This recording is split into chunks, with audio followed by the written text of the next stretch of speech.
Hi, this is Angelina Asante. Welcome to this episode of Southwest Florida Online News.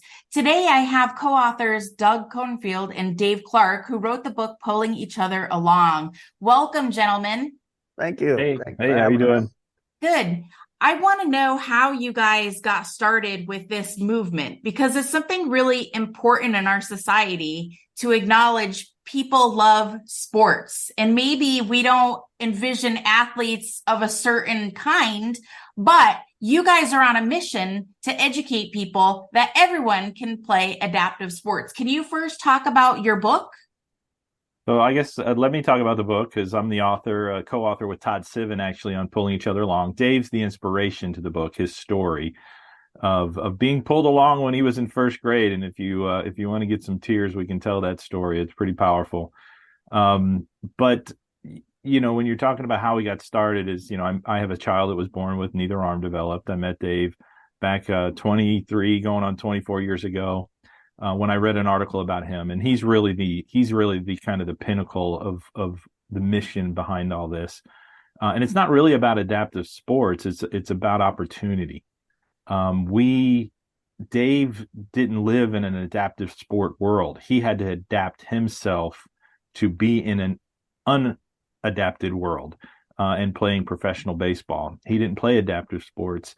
Although his story, I'll give it to you real quick, and then we want to get some stories from him. But Dave is a polio survivor that lost the use of his legs. He has never walked without the aid of braces and crutches. And at 10 months, polio almost took him, really, as far as that goes. And he came out of a reconstruction home in Ithaca, New York, walking with tiny little crutches and braces. And if you fast forward, when you get the fast forward scenario of his story, Dave is the only professional baseball player who ever played non-adaptive, regular professional baseball. Wow. And so I clarify that because sometimes that gets messed in the water. He had to figure out how his strengths would fit into a very closed society of high-level professional sports. And the Pittsburgh Pirates, fortunately, gave Dave his first shot, which parlayed to a 45-year career of every level of baseball as a coach, an Olympic coach. And where I come in with what Dave and I do today and our mission is when I found out about him, I told you I had a son born with neither arm developed. And I learned about Dave and I met with him, peppered him with questions when my son Gideon was just a baby to find out, what did your parents do? I wanted to know what his parents did. And I didn't know I was going to be traveling all over the country with this person and his speaking events and doing these camps and all those fun things. But the reality is that's what we do. We were just in California. We were just here in New York together. We're going to be in Florida together this week coming up. We're going to talk about that. But when I'm putting a story like Dave in front of people like me who are inundated with a challenge of a child having some really significant needs, then I get to introduce him and say, you know what, just because you have a limitation or your child has a limitation, Dave gets to tell them, don't hold them back. Let them figure it out. Let them try as hard as they can to see how far they can take their potential. And it's an honor for me and a privilege for me to be able to introduce him at any of the clinics, speaking events, or our own Disability Dream and Do sports camps. So, Dave, would you mind sharing a little bit about Pulling Each Other Along? Well, it's a movement really that began for me anyway back in the 70s when I was a player. I realized how really fortunate I was to be where I was at with the limitations I had. Somebody graced me with great hand-eye coordination and the ability to compete. And so I don't know if you want to give it giving back or what, but very early in my career, I would go when we would be in a different town, I would see a home that served physically or mentally challenged individuals, and I would cold call. I'd walk in off the street and say, do you want tickets to tonight's game? And obviously they would say, oh yeah, sure. And then I'd take it a step further and I'd say, well, if you have 10, 15, 5 people that would like to come out 4 hours before game time, I'll get some of my teammates and we'll get them down on the field and Wow. we'll do an impromptu clinic with them. Well, that proved to be very, very, very successful. It grew quickly. Next time we were in that same city, we'd have 20 and then 25. And then they would get to see the game that night as well. So that's really where the seed was planted for what we do today. And I did that throughout my career. But it was very unorganized. It was impromptu. It was, off the cuff, so to speak. And so we've kind of honed it down today. When I retired as a player, I kept doing this. And one of the first ones I ever did when I retired was at a VA clinic in Bath, New York for veterans.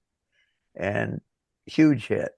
They just loved it. And from there it evolved, and I started getting professional teams involved with my connections.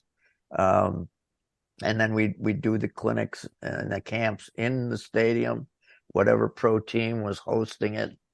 And then Doug got involved with it. What was it, Doug? 09, 010? I can't recall now. I guess we should look at that date. It's somewhere in there. Yeah. I think 10 was my first one. Which was? 10, I think. 2010. Okay. And from there, we kind of developed a system, a format. And it's really a threefold thing that we do today, maybe fourfold. I usually go in and speak to the players in the clubhouse. It's amazing what this event does to the players. It just transforms their whole perception of, I went 0 for 3 last night, or I gave up a home run when I was pitching last night. But they see it in a different light now. And then we speak to the parents. And I emphasize the fact that my parents never told me no. They didn't hold me back. And we tend to do that with children that have physical and mental limitation. We have a tendency to reel that leash in very tight. You can't do that, Johnny. You're going to get hurt. And that starts the person themselves thinking that way. I can't do it. I can't do it. I'm going to get hurt. And my parents never did that. I want to play baseball, Mom, Dad. Okay. I want to play hockey. Okay. I want to do this. Okay. And I found out what I could and couldn't do myself. Nobody told me what I could or couldn't do. I found it out myself, and I found out what my strengths were. And I'm a proponent of, and I tell players this because a lot of coaches that I had in the pro ranks would always tell you to work on your weaknesses to make them better. No, that's not my philosophy. Mine is, your strengths are what got you here. Keep working on your strengths and make them as strong as you can. And that's what I try to get across to the participants is it's not about baseball. It's not about hockey. It's about expanding your mind and figuring out, well, I can maybe I can't hit the ball, but I can throw it. Maybe I can field it, but I can't throw it. But I can field, so that's my strength. What else can I do? And so we want them to expand their thinking and to try other things. Because I had a 3rd grade gym teacher that taught me a lesson I never forgot. Unless you try something, you'll never know what you can and can't do. So that's where that's a long-winded answer to your question, but that's where it all began. No, I love that. I love all that backstory. Now you talked about your teacher and how they influenced you at a young age. Would you mind kind of touching on A Pound of Kindness and what that's about? Well, that's not the story about the teacher, but the Pound of Kindness story is really a story emphasizing bullying and kindness at the same time. Because I was never made to feel any different by my parents, my brothers, the neighborhood kids, till I went to school. In my first year in school, I was made to feel different. There were bullies back then, just like there are now. Bullying was done in a different way than it is now, but it was still there. And I was picked on. I was called names. I was pushed around, all because I did things differently. I could walk with the class, but I walked differently. I could go upstairs, but I did it differently. And because of that, I was picked on. So the story you're alluding to is a first grade story where the teacher tells us we're going on a walking field trip to the local fire hall about 5 blocks away. And she tells it to us, 10 days to 2 weeks prior to the event. So all the kids are happy. We're going to get out of school that day. We're going to be outside. We're not going to be opening books and writing and all that stuff. I'm not happy because I know I got to walk 5 blocks and I know I'm going to slow the class down. And because of that, I know I'm going to get bullied mercilessly. And so my anxiety levels were building every day that we got closer. And the day finally came and I tried to play sick. I got up that morning. I remember I was going, Mom, I'm sick. I can't go to school today. And my mom was tough. She didn't treat me any different. She goes, you're not sick. Get your braces on and get to school.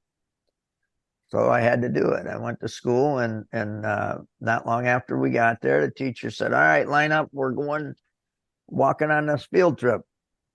Well, I did the only thing my little brain could think of at that time as a defense mechanism, and that was to wait for the line to form and go to the end. Because I thought, well, if they walk fast but don't look back, I will catch them eventually. So if they don't look back, and that was the only defense I could think of. So I went to the end of the line, and just before the teacher said, let's move, a little 6-year-old first grade classmate, and I never forgot his name, named Ernie Pound, came alongside of me with a little radio flyer wagon. And he said, Dave, I brought this today for me to pull you on the field trip. Jump in. Wow. That took a whole weight off my shoulders, and it made the day a fun day, an inclusive day. I was included. And the funny thing was, even the bullies said, it's my turn to pull Dave. I want to pull Dave. Everybody wanted to take turns pulling me. And I'll let Doug finish the story because I never saw Ernie again after first grade. His family moved to California.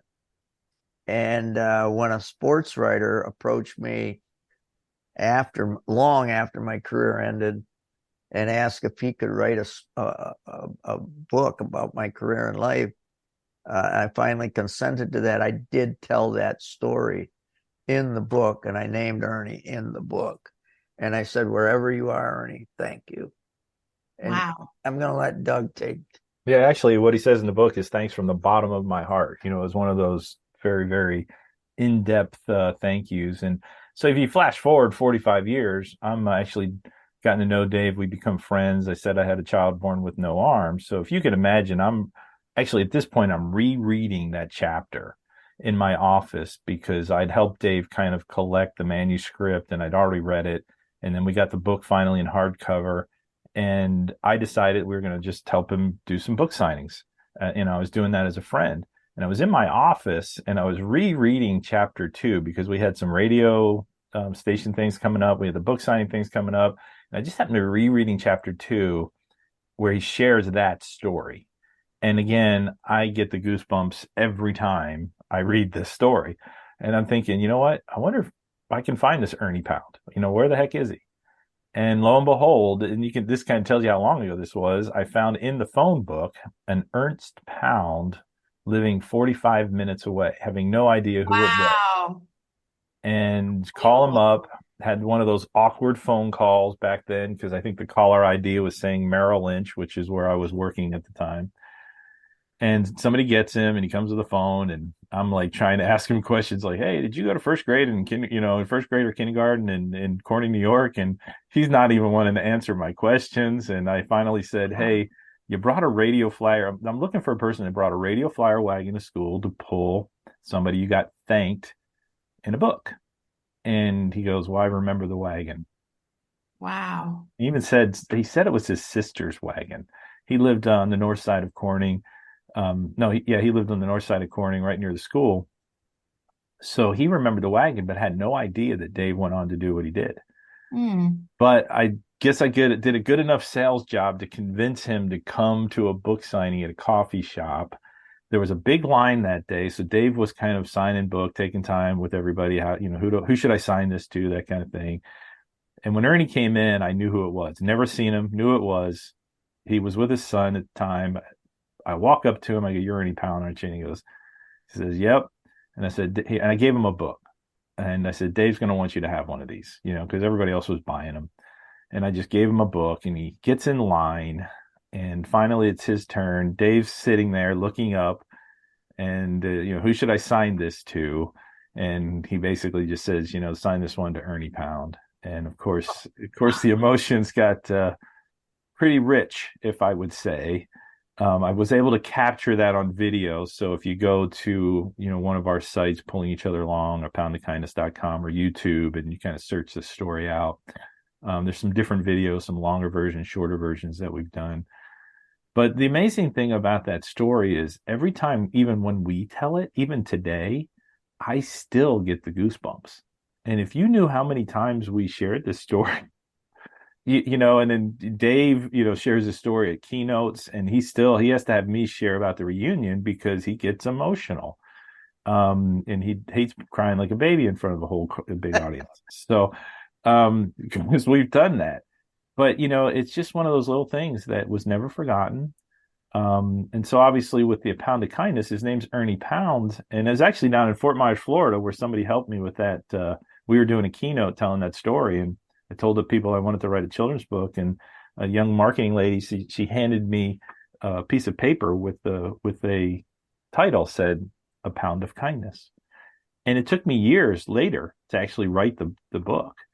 We finally had some funding to do it and did some marketing for it. And, we were on a roll. I mean, it's a great book. Actually, I'm needing funding. If there's any rich people out there, I'm needing funding so I can order a more lot of those, because I'm literally down to about a box or two from having 5,000 originally. Wow. And so that during COVID birthed us into being approached by Todd Sivan, who I wrote the Pulling Each Other Along book with. And we said, there's a lot of other stories out there. And so we were both connected into the disability athletic community. And we just started reaching out to our wish list of people that might help us. We can write a chapter for them, or some people submitted a chapter. And we started putting this compilation book together of stories like Dave's, of who pulled you along, what pulled you along. And we got some amazing people involved in the book, and including, Terry Bradshaw wrote the foreword for us, so people know who Terry Bradshaw is. Rocky Blyer's in the book, and that's how we connected with Terry. But we did all that during COVID, and so really a lot of the marketing didn't go near like we hoped or wanted, but it's actually still there and still picking up, and we're getting more speaking events. And there's so much more to the Pulling Each Other Along scenario of what we're doing.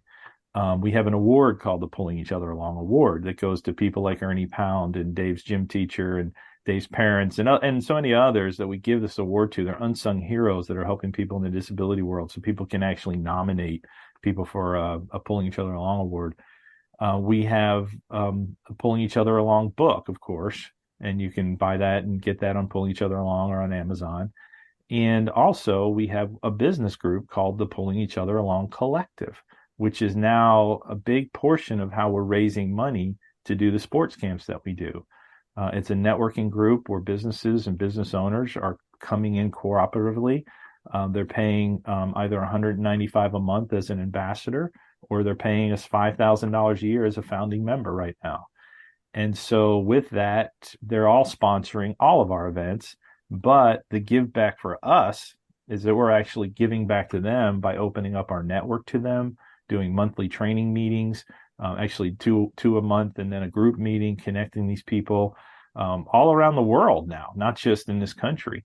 And so we're excited about that because it's giving us a whole new way to raise the money so that we can get many more camps on the docket for 2024.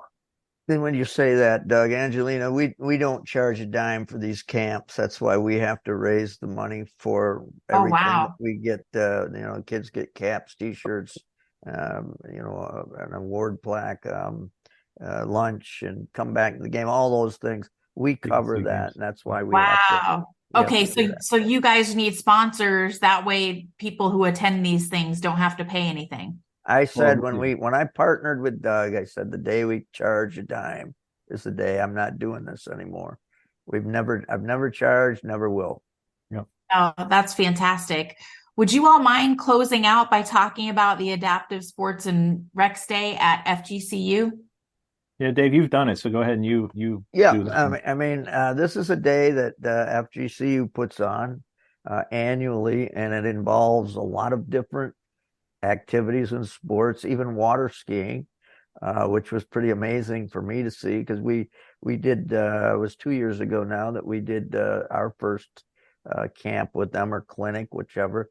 There's going to be tennis, there's going to be baseball, there's going to be basketball, soccer, water skiing, and several other things to try. And it's different from our camps in that the participants don't have to try all of them. They try whatever they want. So it's not like they're going around in a station type format. They just go where they want to go. They do what they want to do. Of course, we try to encourage them to try everything because that's how you find out what you can and can't do. And it's a great event, and you do have to pre-register. I think that's up on the website, and but we're trying to encourage anyone that would like to come out to do so. Well, I did notice on the FGC website that it's also for students. So you're bringing awareness to people who don't necessarily have these activities for themselves, but it's also to bring awareness for people who are doing something of career-wise to help other people. Absolutely, we had the physical therapy department, the orthopedic department. All of those came out the time we were involved. And actually helped us. They were volunteering to help with our particular and with all of the. And it's amazing to see the water skiing because they put a volunteer on both sides of the participant that's water skiing, so they can't really tumble into the water. They got support on both sides. Are they going to be water skiing at FGCU? Yeah, they're going to be water that's skiing. cool. Yep. Well, I just wanted to say thank you to both of you because not only are you helping people who have needs, but you're also educating people. And I think that's so important because everyone may not look the same, but we all enjoy the same things. And I just want to direct people to your website. So if they want to learn more about you and your foundation, where can they go? So D3 Day is probably the best place to start. If they're interested in learning more about pulling each other along, they can go to pullingeachotheralong.com. But if they truly are very interested in us as a speaker, as somebody that would want to join our group, we have a real solid offer from a business perspective to business people to join with us. And that's just PEOA for Pulling Each Other Along, PEOA collective.com. So that's really our main source of revenue right now is bringing people and business entrepreneurs all over the world that really want to create not just the ROI, which we all want to create ROI in our financial world for business. We want to get that return on investment, but we're also offering ROI impact and influence. And so we want that ROI to be much greater and much more fulfilling than just the return on investment that it brings. And now, is there a deadline to sign up for the FGCU event? Up until the event, so Okay. it's October 7th. Okay. So you probably want to do it right away so they have numbers because they're feeding people. It's wow. expensive. So Okay. Well, thank you, Doug Cornfield, Dave Clark. You guys are really an inspiration. And I just thank you for telling your story. And I wish you the best of luck. This is Angelina Asante signing off for this episode of Southwest Florida Online News.